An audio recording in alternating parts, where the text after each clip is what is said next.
할렐루야.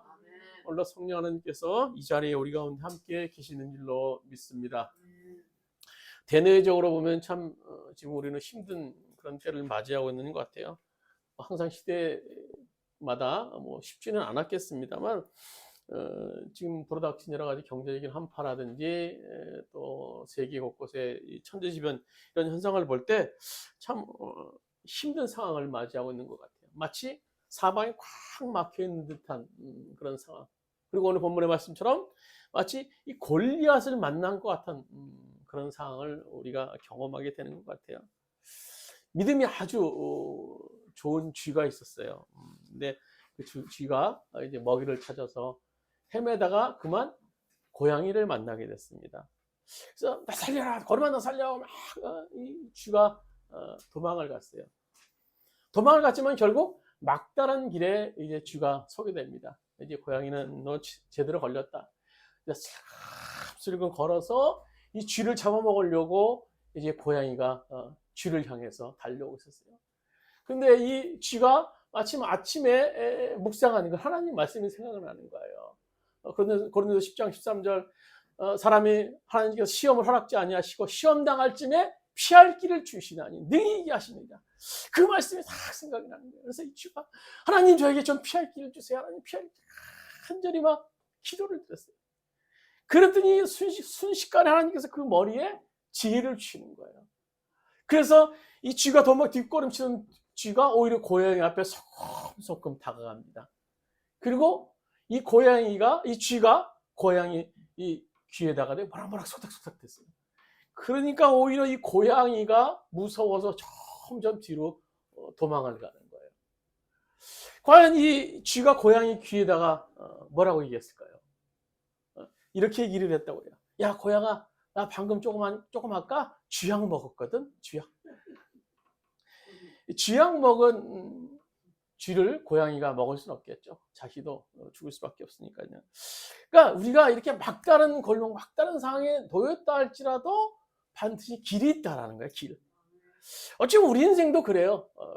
서두에도 말씀드렸던 것처럼 이제 여러 가지 어려운 상황 속에 길이 없다, 소망이 없다. 하지만 반드시 나갈 길은 있어요. 피할 길은 있습니다. 우리 이제 끊임없이 싸움의 연속이에요. 이제 조금 지나면 또 이제 무더위와 또 장마와 싸워야 되고, 또 겨울철 되면 추위와 싸워야 되고, 또 때로는 가난과 싸워야 되고, 때로는 질병과 싸워야 되고, 요즘 경제적인 세계 불안과 싸워야 되고, 때로는 우리를 넘어뜨리려고 하는 약한 영의 세력과 우리 끊임없이 싸워야 돼요. 그러나 어떤 난관과 위기 앞에 놓였다 하더라도 결코 포기해서는 안 됩니다. 왜냐하면 반드시 승리의 길을 하나님께서 준비해 놓으셨기 때문에. 그러기에 우리는 늘 이 골리앗 같은 그런 대적 앞에서도 우리가 승리할 수 있는 그런 소망을 우리가 가져야 되는 겁니다. 구해야 돼요. 그러면 반드시 하나님께서 우리들에게 길을 열어주십니다. 오늘 본문 말씀도 이 캄캄한 이 골리앗, 다윗 앞에선 이 골리앗, 완전 절벽이었겠죠. 완전히 큰 성이었을 거예요. 이 다윗이 만났던 이 골리앗입니다. 그러나 인간적인 개성으로 도저히 부족했지, 모자랐지만 승산이 없는 현장이었지만 오늘 하나님의 도우심을 구함을 통해서 승리했던 오늘 다윗과 이스라엘 백성들의 얘기입니다. 그 얘기 시작은 1절에 이렇게 시작하죠. 오늘 사무엘상 17장 1절에 보면 이렇게 말합니다. 우리 한번 같이 한번 읽도록 하겠습니다. 사무엘상 1장 17장 1절 본문 말씀 우리 성경책에 보셔야 돼요. 1절부터 너무 많아서요. 제가 기록하지 못했고요. 사무엘상 17장 1절부터 우리 같이 한 목소리 한번 읽도록하겠습니다.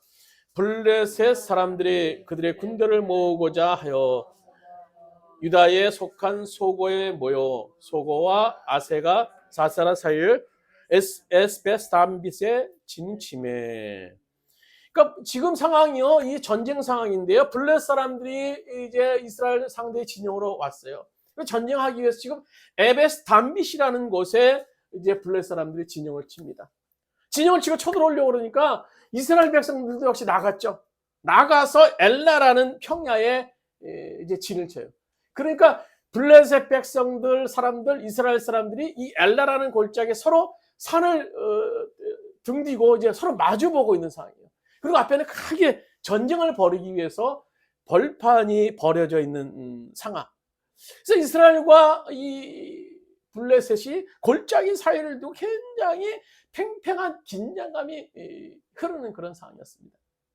근데 골짜기 사이에 성경에 보시면 가드 사람, 이 골리앗 장수가 걸어 나옵니다. 그리고 그들을 향해서 아주 크게, 오늘 성경에 보시면 아주 조롱 섞이는 말로 이스라엘 백성들을 향해서 얘기를 하죠. 나와 싸우자는 거예요. 너희들이 힘 있으면 나와 싸우자는 겁니다.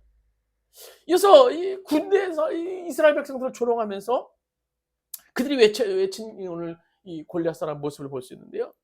이 얘기를 듣고 이 사울과 그의 군사들은요, 그의 당당한 이 골리앗의 기세 앞에 눌려서 겁에 질려서 떨리고만 있었어요. 그런데 때마침 그 현장을 있었던, 형에게 먹을 것을 전달하기 위해서 있었던 오늘 이 다윗의 모습을 볼 수 있죠. 그래서 다윗이 나타나요. 그래서 그 현장의 여러 가지 자초지종 얘기들을 이제 쭉 형제들을 통해서 듣게 됐죠. 그래서 도저히 참을 수가 없었던 거예요. 그래서 담대하게 골리앗 앞으로 오늘 다윗이 나갑니다.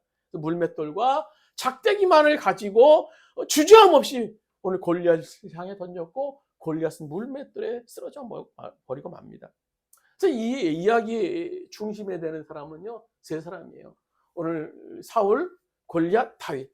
다 똑같은 사람처럼 보이지만 영적인 의미와 영적인 해석이 다 다를 수 있어요. 첫 번째로 이 골리앗이 어떤 사람인가? 골리앗은요, 거대한 세상만을 믿는 사람이죠. 거대한 세상만을 믿는 믿음. 오늘 골리앗의 모습에 대해서 오늘 보면 4절, 9절에 4절에서 우리 한번 같이 한번 읽도록 하겠습니다. 4절 좀 긴데요. 4절에서 9절까지 말씀 우리 한번 천천히 한번 성경 말씀 같이 읽도록 하겠습니다. 블레셋 사람들의 진영에서 싸움을 도두는 자가 왔는데 그 이름은 골리앗이요 가드 사람이라. 그의 키는 6규빗 한 뺨이요 5머리에는 독투구를 썼고 몸에는 비늘 갑옷을 입었으니 그 갑옷의 무게가 놋 5,000세겔이며 그의 다리에는 놋 각반을 쳤고 어깨 사이에는 놋 한 창을 메었으며 그 창자는 배를 채웠고 창날은 철 600세겔이며 방패든 자가 앞서 행하더라. 그가 서서 이스라엘 군대를 향하여 외쳐 이르되 너희가 어찌하여 나와서 전열을 벌였느냐. 나는 블레 사람이 아니며 너희는 사울의 신복이 아니냐. 너희는 한 사람을 택하여 내게로 내려보내라. 그가 나와 싸워서 나를 죽이면 우리는 너희의 종이 되겠고 만일 내가 그를 죽이면 너희가 우리의 종이 되어 우리를 섬길 것이니라. 오늘 이 골리앗은 어마한 모습으로 지금 등장을 해요.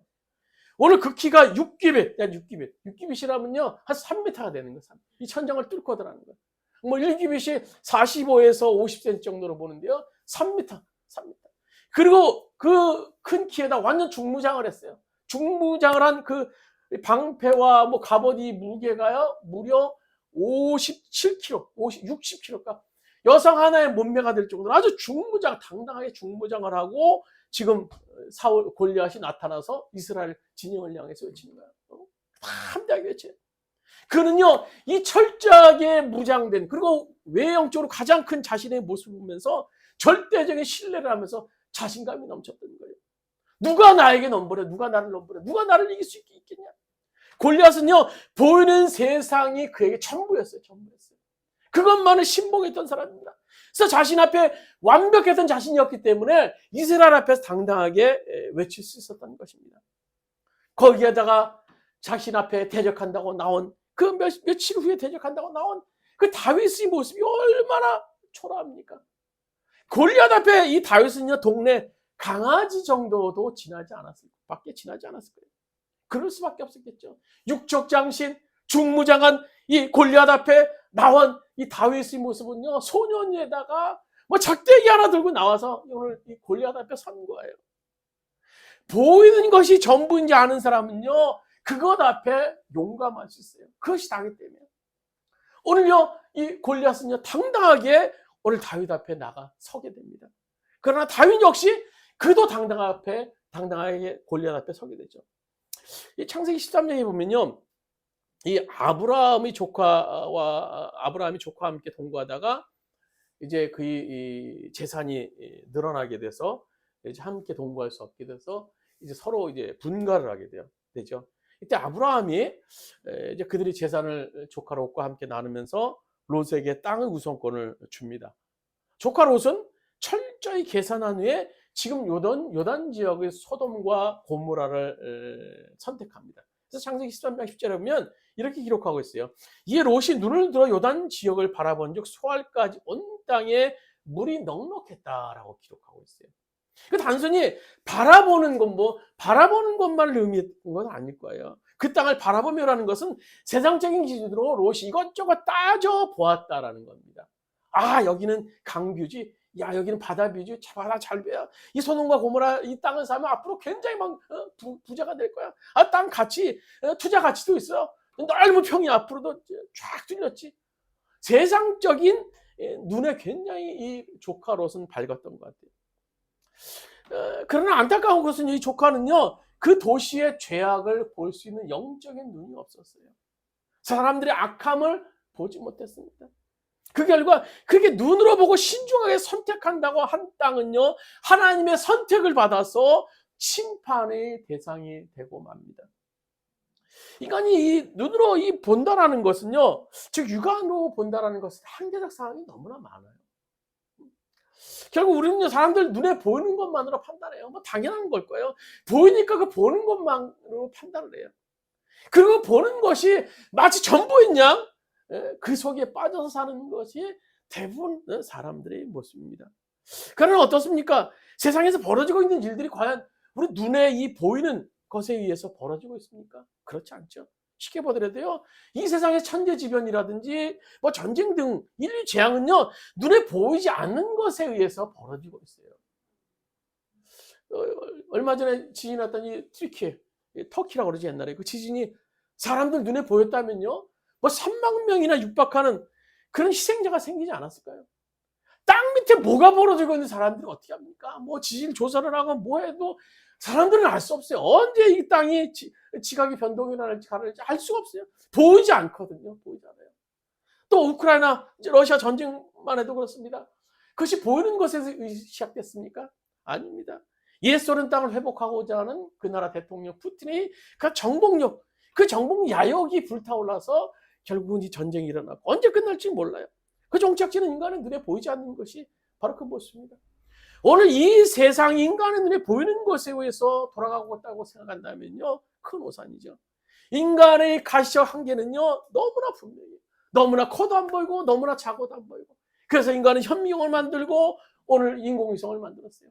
예전에 사람이 수평선을 쭉 따라가서 가면 저기 끝에 낭떠러지라고 생각했어요. 그래서 가지 말라. 저기 끝에는 가지 말라. 떨어진다. 근데 인공위성이 생기고 나서 지구의 모양을 이렇게 보여주고 나서 보니까 아, 지구 모양이 이렇게 생겼구나라는 것을 깨닫게 됐어요. 작은 미생물 하나요, 인간은 볼 수 없어요. 코로나 때문에 세계가 난리였지만요, 오늘 작은 미생물 하나 인간은 육안으로 볼 수 없어요. 사실 본 적 있습니까, 여러분? 현미경으로는 이렇게 보여주면 이렇게 두글두글한 모양이 있습니다. 야, 그게 무슨 바이러스인가 보다. 우리는 그 정도는 알아요. 육안으로 보이지 않아요. 그러나 온 세상을 뒤덮었던 것이 바로 이 바이러스의 능력입니다. 또 영적인 세계는요, 육안으로 볼 수 없습니다. 그러나 분명한 것은 무슨 마귀의 영적인 음모가 지금 이 땅에, 이 세상에 존재하고 있다는 겁니다. 세상적인 마귀 권세가 얼마나 영악한지. 오늘 마귀는요, 보이는 것을 통해서 인간을 백분 활용해서 유혹합니다. 그것이 전부야. 그것을 따라가. 그것을 추구해. 그 아름다움을 추구해. 그 권력을 추구해. 그 물질을 추구해. 창세기 3장에 보시면 뱀의 유혹을 넘어간 여자가 선악과를 보니까 어떻습니까? 보암직도 하고 먹음직도 하고 지혜롭게 할 만큼 탐스럽기도 한 나무였다라고 말하고 있어요. 그리고 아담과 하와도 마귀의 유혹에 넘어가서 에덴 동산에 쫓겨나게 됐던 겁니다. 오늘 요한일서 2장 15절에 이렇게 말씀해 주고 계시죠. 이 세상이나 세상에 있는 것들을 사랑하지 말라. 누구든지 세상을 사랑하면 아버지의 사랑이 그 안에 있지 아니하니. 우리 한번 주보고 한번 같이 한번 읽도록 하겠습니다. 요한일서 2장 15절 말씀, 주보에 있는 말씀 같이 읽도록 하겠습니다. 이 세상이나 세상에 있는 것들을 사랑하지 말라. 누구든지 세상을 사랑하면 아버지의 사랑이 그 안에 있지 아니하니. 오늘요 본문에 보시면요, 골리앗의 믿음은요 세상에 있었어요. 세상에 있었어요. 보이는 거대한 몸짓, 단단한 투구, 갑옷, 날카로운 칼, 날카로운 단창, 튼튼한 방패, 더 할 것도 없었어요. 어디서 공격당할 것도 없었어요. 무릎 꿇을 것도 없었어요. 너무너무나 당당했어요. 그러나 결국 그런 세상의 것들은요, 골리앗을 구원하지 못했습니다. 하나님 앞에 골리앗은요, 처절히 쓰러지고 말았습니다. 반면에 이 사울은요, 굉장히 합리적인 믿음을 가졌던 사람이에요. 합리적인 믿음. 오늘 37절에서 오늘 본문 38절까지 말씀 우리 같이 한 목소리 한번 읽도록하겠습니다. 37절에서 38절입니다. 또 다윗이 이르되 여호와께서 나를 사자의 발톱과 곰의 발톱에서 건져내셨은즉 나를 이 블레셋 사람의 손에서도 건져내시리다. 사울이 다윗에게 이르되 가라, 여호와께서 너와 함께 계시기를 원하노라. 이에 사울이 자기 군복을 다윗에게 입히고 또 투구를 그의 머리에 씌우고 또 그에게 갑옷을 입히매. 오늘 성경에 보시면요, 본문에 보시면 사울은 다윗에게 얘기를 하죠. 야, 여호와께서 너와 함께하기를 내가 기도한다. 그리고 말한 후에 전쟁터로 보내게 됩니다. 그리고 전쟁에 필요한 것을 이제 진이게요. 투구도 쓰고 갑옷 입게 하고 이렇게 해서 보내게 됩니다. 그러니까 이런 걸 볼 때 사울은요, 믿음도 있었어요. 믿음도 있었어요. 굉장히 합리적인 사람이었던 것 같아요. 전쟁터에 나가니까 투구도 입혀야 되고, 제가 나가서 저 큰 골리앗 장수를 만나야 되는데 투구도 입혀야 되고. 그러나 그의 믿음의 진면목을 볼 수 있는 구절이 11절에 나오죠. 오늘 11절에 보면 이렇게 기록하고 있어요. 본문에 사울과 온 이스라엘이 블레셋 사람의 이 말을 듣고 놀라 크게 두려워하니라. 오늘 사울은 굉장히 믿음의 사람인 줄 알았어요. 오늘 사무엘에 의해서 그가 선택받을 때 그는 믿음의 사람이었습니다. 굉장히 믿음 좋은 사람이라고 선택을 했었어요. 그러나 그 믿음이 발휘해야 되는 그런 상황에서 백성들과 함께 벌벌 떨고 있는 이 사울의 모습을 우리가 볼 수 있어요. 모든 백성이 두려워했어도 오늘 사울만은 담대하게 나가서 대적했어야 되는 겁니다. 가서 소리라도 한번 외쳤어야 되는 거예요. 그러나 이제 두려워하며 어린 다윗을 그 전쟁터에 내보냅니다. 이것이 사울의 진짜 믿음이었던 것 같아요. 우리 성경 여러 가지 사건을 통해서 볼 때도요, 사울은요, 믿습니다 하지만 결정적인 상황에서는 꼭 자기 생각대로 했습니다. 자기 마음대로 했어요. 오늘 사무엘상 13장에 보시면요, 이전에 블레셋과의 전투가 또 있었어요. 그 블레셋과의 전투를 이제 사울이 앞두고 있는데 나가야 되는데, 전쟁터는 이제 많은 병사들과 함께 나가야 되는데 나가기 전에 제사를 드려야 됩니다. 근데 사무엘 선지자가 도착하지 않는 거예요. 며칠을 기다려도 도착하지 않아요. 병사들이 이제 전쟁 못하겠다고 막 타령하고 막 난리가 납니다. 집으로 돌아가고 막 난리가 나요. 그런데 어쩔 수 없어서 사울 왕이 이제 그래서 자기 집례를 하게 되죠. 자기가 제사를 이제 직접 제사장이 오지 않았음에도 불구하고 제사를 드리게 됩니다. 그래서 하나님께 제사를 드리게 되는데요, 이것은 제사장의 직분을 침범하는 큰 죄악으로 이제 사울 왕은 하나님께 크게 진노를 사게 됩니다. 급한 마음이 또 벌어졌어요. 또 사무엘상 15장에 보시면요, 아말렉과의 전투에서도 하나님 남김없이 진멸하라는 명령을 어기고 좋은 전리품을 자기 마음대로 이제 취득을 해요. 취했다가 결국 하나님께로부터 버림받았다는 것을 보셨어요. 그래서 여호와께서 아주 진노하시면서 오늘 사울에게 이렇게 말씀하셨어요. 우리 사무엘상 15장 11절 말씀 한번 같이 한번 읽도록하겠습니다. 사무엘상 15장 11절입니다. 주보했으면 내가 사울을 왕으로 세운 것은 후회하였노니 그가 돌이켜 나를 따르지 아니하며 내 명령을 행하지 아니하였으므라 하신지라. 사무엘이 근심하여 온 밤을 여호와께 부르짖으니라. 오늘 이 사울이 하나님 말씀에 순종하지 않았을 때 하나님께서 그를 진노하셨고, 오늘 사무엘은 그런에 근심이 빠졌던 것을 보셨어요. 사울 왕은요, 결정적인 순간에 자기의 생각대로 결정하는 사람이에요. 믿습니다. 주님이 나의 창조주 구원주십니다라고 얘기를 하지만요, 평소 하나님의 도움을 구하지만 결정적인 순간에 자기 마음대로 얘기해요. 오늘 37절에도 좀 전에 얘기했던 것처럼 여호와께서 다윗 너와 함께 하시기를 내가 기도한다 라고 얘기하고 다윗을 전쟁터로 보내고 있지만, 믿음이 전혀 없는 사람이 아닌 것처럼 보이지만요, 오늘 자신의 이성에 의해서 사울은 결정이었던 그의 삶의 모습을 볼 수 있어요. 하나님의 이름을 들먹이긴 하지만 순종이 필요할 때 하나님 말씀대로 순종하지 않아요. 오늘 이것이 사울만의 모습이겠습니까? 오늘 우리들의 모습이에요. 오늘 저의 모습입니다. 저의 모습.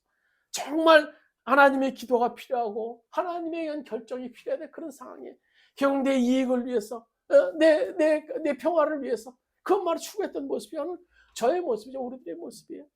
하나님을 절적으로 의지하지 못하는 성도. 그러나 정말 하나님 믿고 순종해야 될 그런 결정적인 상황 속에서 내 의지와 판단에 의해서 하는 경우가 얼마나 많은지 몰라요. 평소에는 하나님 믿는 것 같아요. 평소 하나님 말씀을 사모하는 것 같아요.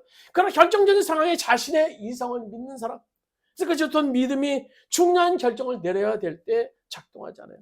그리고 또 믿습니다. 신앙생활이에요. 오늘 이 사울왕의 모습이요. 사울의 영적인 의미는 바로 오늘 우리가 나 같은 존재라는 겁니다. 나 같은 존재. 하나님 말씀을 들먹이고 있지만 여전히 내 안의 결정은 나에 의해서 이루어지는 것. 그래서 오늘 이 사울의 믿음은 우리들의 믿음. 또 마지막으로 다윗이 나오죠. 다윗. 47절에 다윗의 믿음을 대변하는 말씀이 있어요. 같이 한번 본문 47절 말씀 같이 한번 읽도록 하겠습니다.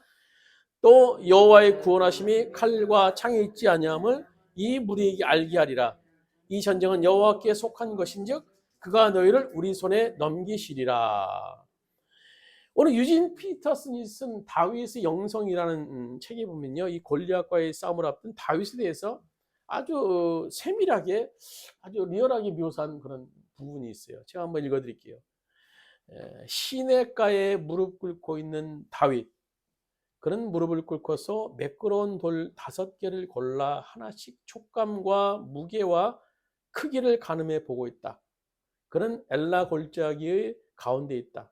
골짜기 양편에 각각 군집해 있는 블레셋 군대와 이스라엘 군대로부터 훤히 보이는 지점인 그 시냇가에서 그는 아무런 은폐물도 없이 노출된 채 무릎을 꿇고 있는 것이다. 그는 가냘픈 어린 목동에 불과했다. 그는 완전히 무방비 상태다. 그 계곡은 온통 적대감으로 가득 차 있다. 모두가 창을 들고 있거나 칼을 갈고 있고 당장이라도 상대를 쳐 죽일 태세를 갖추고 있다. 엘라 골짜기는 두려움과 증오와 오만이 부글부글 끓고 있는 도가니였다. 당장이라도 피바다로 변할 것 같은 분위기였다. 그런데 다윗은 위험은 생각하지도 않은 듯 긴 창과 번뜩이는 칼이 숲을 이루고 있는 곳에서도 아랑곳하지 않고 시냇가에 무릎을 꿇었다. 태양빛이 반짝반짝 부서지는 시냇물 위로 수염도 나지 않은 죽은 깨 투성이인 다윗의 얼굴이 비친다. 믿을 수 없게도 그 입가에는 옅은 미소마저 감돌고 있다. 여러분, 이 살기등등한 이 전쟁터의 그 분위기를 압도하는 이 어린 다윗의 모습 상상 가십니까? 이제 앞으로 피비린내가 진동하는 그런 이 전쟁터에서 이 어린 다윗의 이런 모습이 가능한 이유가 도대체 뭐겠습니까? 오늘 이 다윗은 하나님이 함께 하심을 확신하는 그였어요. 다윗이었기 때문에 주변 상황은요 전혀 고려가 되지 않았습니다.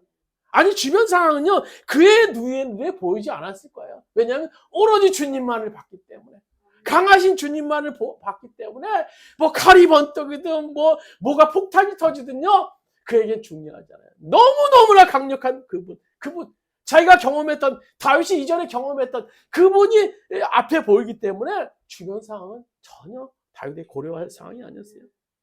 우리는 다윗과 골리앗과의 싸움에 대해서 이야기할 때 흔히 계란 위로 바위치기, 전혀 말도 안 되는 상황에 대해서 비유할 때 그런 얘기를 해요.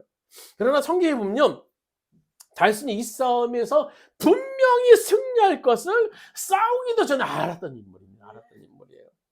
다윗의 고백이 보세요. 오늘 34절에서 35절 나옵니다. 같이 한번 읽도록 34절 35절입니다. 다윗이 사울에게 말하되 저기 아버지의 양을 지킬 때 사자나 곰이 와서 양떼에서 새끼를 물어가면 내가 따라가서 그것을 치고 그 위에서 새끼를 건져내었고 그것이 일어나 나를 해하고자 하면 내가 그 수염을 잡고 그것을 쳐 죽였나이다. 그러니까 이전에 이미 다윗은 자기보다 크고 훨씬 강한 사자나 곰과 싸워서 이긴 경험이 있었던 사람이에요. 여러분, 사자가 얼마나 무서운 맹수입니까? 5발톱, 또 5손에 아주 날카로운 칼을 지니고 20개가 가까이 되는 그런 칼을 지니고 있는 맹수의 맹수. 동물의 왕국에 보니까요, 막 끝이 완전히 날카롭게 됐더라고요. 이 사자의 그 발톱이나 손톱은요. 그렇게 아주 매서운 동물입니다. 또 곰은요, 우리가 뭐 흔히 뭐 느리다, 뭐 멍청하다 그렇게 얘기를 하고 있는데요. 곰이 싸울 때는요, 굉장히 빠르다고 합니다. 이게 손을 벌거서 하면 3m 정도, 3m 정도가 되는 그런 모습을 가지고 있어요. 그래서 어떻게 보면요, 이 곰이 사자보다 더 센 동물이라고 얘기를 하더라고요. 그래서 다윗은 그런 맹수들을 상대로 여러 차례 싸워서 이겼어요. 물맷돌과 막대기, 작대기 하나를 사용해서 이긴 경험이 있었어요. 이긴 경험이. 그래서 지금 다윗이 보기에는 이 골리앗, 장수라고 나왔더니 골리앗은요, 자기가 이전에 싸웠던 3m나 됐던 그 곰, 싸워서 이긴 이전에 이 짐승 하나에 불과했던 그런 것을 오늘 다윗은 깨닫게 됐던 겁니다. 너는요, 골리앗 너는 서 있지만 너는 내가 이전에 싸워서 이겼던 그런 짐승 하나에 불과해. 다윗이 골리앗을 그렇게 봤다는 거예요. 그러나 거기에서는 조건이 있었죠. 다윗이 그렇게 볼 수 있었던 조건. 그 조건은 다윗도 알았어요. 그래서 36절에 보시면 이렇게 기록하고 있습니다. 본문 36절에 보시면 주의 종이 사자와 곰도 쳤은즉 살아계시는 하나님의 군대를 모욕한 이 할례받지 않는 블레셋 사람이일까. 그러니까 짐승의 하나와 같이 되리이다. 그 짐승의 하나와 같이 되리다. 그 짐승의 다윗은 지금요, 하나님이 함께 하셔서 그 짐승을 이기게 해주셨다라고 말씀하고 있었던 거예요. 이전에 함께 하셨던 하나님, 분명히 이 골리앗과의 싸움에서 함께 할 것이다. 내가 곰이나 사자를 쳐서 죽였던 것처럼 이것이 지금 나 그 앞에 버티고 있지만 너는 아무것도 아니라는 겁니다. 나는 이전에 싸워서 이긴 경험이 있기 때문에, 하나님이 함께 하셔서 이 물맷돌과의 작대기로 싸워서 이긴 경험이 있기 때문에 너는 아무것도 아니라는 거예요. 하나님이 함께 하심을 경험했던 이 다윗은요, 그 골리앗은 아무것도 아니었던 겁니다. 이전에 하나님이 함께 하셔서 맹수를 상대로 이겼지, 그런 짐승 중에 하나에 불과한 이 골리앗도 이길 수 있다. 아니, 이보다 더 큰 것도 하나님이 함께 하시면 이길 수 있다라는 것이 오늘 이 다윗의 고백이었던 겁니다. 지금 우리가 걱정하는 것이 뭡니까?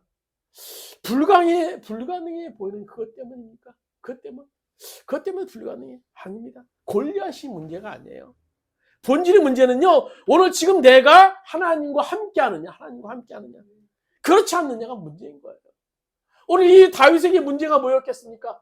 오늘 하나님이 함께 하시냐, 함께 하지 않느냐요. 골리앗이 문제가 아니에요. 짐승이 문제가 아니에요. 사자나 곰이 문제가 아니에요. 간절히 하나님을 사모하면서 지금 내 하나님과 동의한다는 사실은 확신이 있느냐, 없느냐라는 거예요.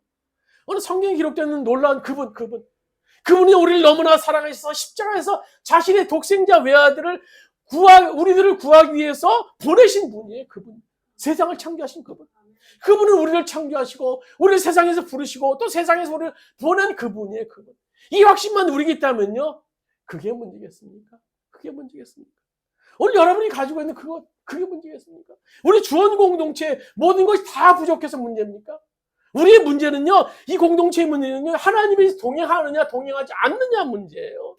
만약 우리가 세상의 모든 것들을 다 갖춘 교회라 할지라도요, 큰 건물을 이고 뭐 수천 명이 모이는 교회라 할지라도 하나님이 동행하시지 않으면, 하나님이 함께 하지 않는다면요, 모든 것이 없는 것과 마찬가지인 겁니다.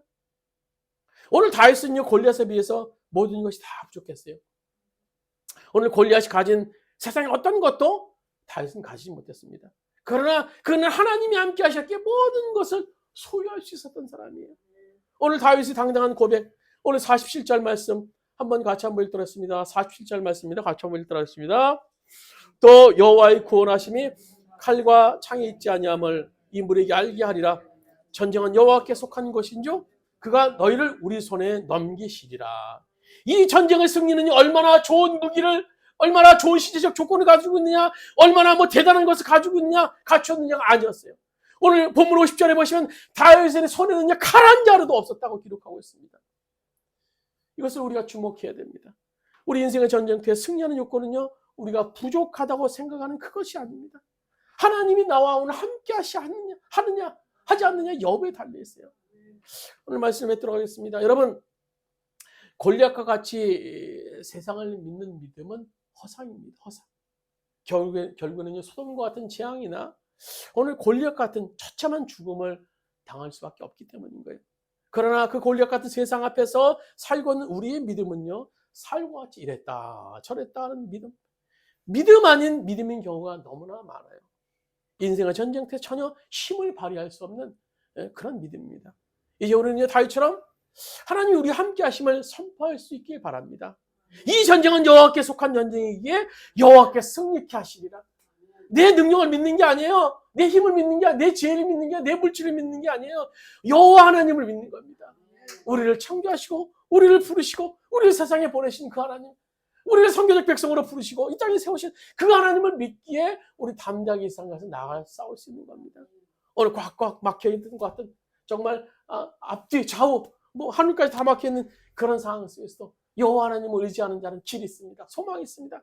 오늘 그 소망 붙잡고 나가셔서 오늘 다윗을 물리자, 오늘 골리앗을 물리쳤던 다윗과 같이 오늘 승리를 고백하시는 오늘 모든 여러분 되시기를 주님의 이름으로 축원드립니다. 우리 말씀을 생각하시면서 잠시 합치면서 한번 기도드리겠습니다. 오늘 우리가 경험하는 그 문제들, 우리가 생각하는 그 문제들, 오늘 그것이 문제가 아닙니다. 주님, 오늘 나와 동행하여 주옵소서. 나와 함께 하신 주님을 확실히 믿습니다. 오늘 변화시켜 주신 주님, 오늘 우리의 삶을 변화시켜 주시고, 우리 가정을 변화시켜 주시고, 우리 어려운 경기 현실을 변화시켜 주시고, 우리 세계를 변화시켜 주실 그 십자가의 능력의 주님을 바랍니다. 그 주님을 소망합니다. 그 주님 우리 함께 해주시옵소서. 우리 주여 한번 외치갑시면서 통성으로 기도드리시겠습니다. 주여 아버지 하나님, 그 주님을 바랍니다. 그 주님을 소망합니다. 그 주님 우리가 바랍니다. 오늘 아버지가 다윗에게 합격했던 내 집은 칼과 나체가 있는 것이 아니라 오직 여호와께 있다 말씀했던 다윗이 그런 고백이 우리들의 고백이 바랍니다. 우리가 문제속에 행복했습니다. 문제속에 좌절합니다. 아버지 그것이 문제가 아닙니다. 다윗처럼 우리들이 다윗처럼 우리에게 소망 없어요. 여호와께서 함께 하시고 나갈 수 있게 하는 소망, 우리의 역사가 슬픔을 믿지 않으시고 우리의 지령을 믿지 않고 우리들의 재정을 믿지 않고 아버지 우리의 힘을 믿는 것이 아니라 아버지와 여호와 하나님을 믿어서 믿는 것을 기도합니다. 주님만을 소망하는 믿음이 우리에게 있기를 아버지 하나님 우리를 붙잡아 주시고 우리의 능력으로 주님께서 함께 하시고 주님이 함께 하시면 할 수 있습니다. 오늘 어두운 하는 일상 속에서 주님이 함께 하시면 할 수 있습니다. 오늘 아버지 골리앗을 다윗을 통하여 아버지 골리앗을 향하여 다윗을 통하여 골리앗을 부리시고 오늘 우리를 사랑하여 주시고 우리를 사랑하여 주시고 우리 아버지를 기쁘게 사랑하여 주시고 여호와의 주님을 함께 하시고 아버지를 인도하여 주시고 주님의 능력의 역사가 오늘 우리에게 나타나시고 주님을 인도하여 우리가 장하시고 우리가 소망을 가지시고 주님을 주님의 강하신 능력을 붙잡으시고 우리 모두 주님을 믿습니다. 아버지 인도하십시오. 주님 바라보기 바랍니다. 주님 바라보기 바랍니다. 주님 아버지 여호와 함께 하시는 고백합니다. 아버지 도와주시고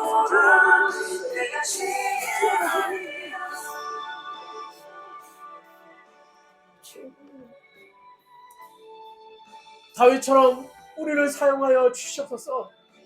아버지 골리앗 앞에 주저하고 아버지 뒤를 빼는 것이 아니라 여호와의 이름을 믿음으로 담대하게 나가서 골리앗을 물리쳤던 것처럼 오늘 우리를 사용하여 주옵소서. 우리도 다윗처럼 사용하여 주옵소서.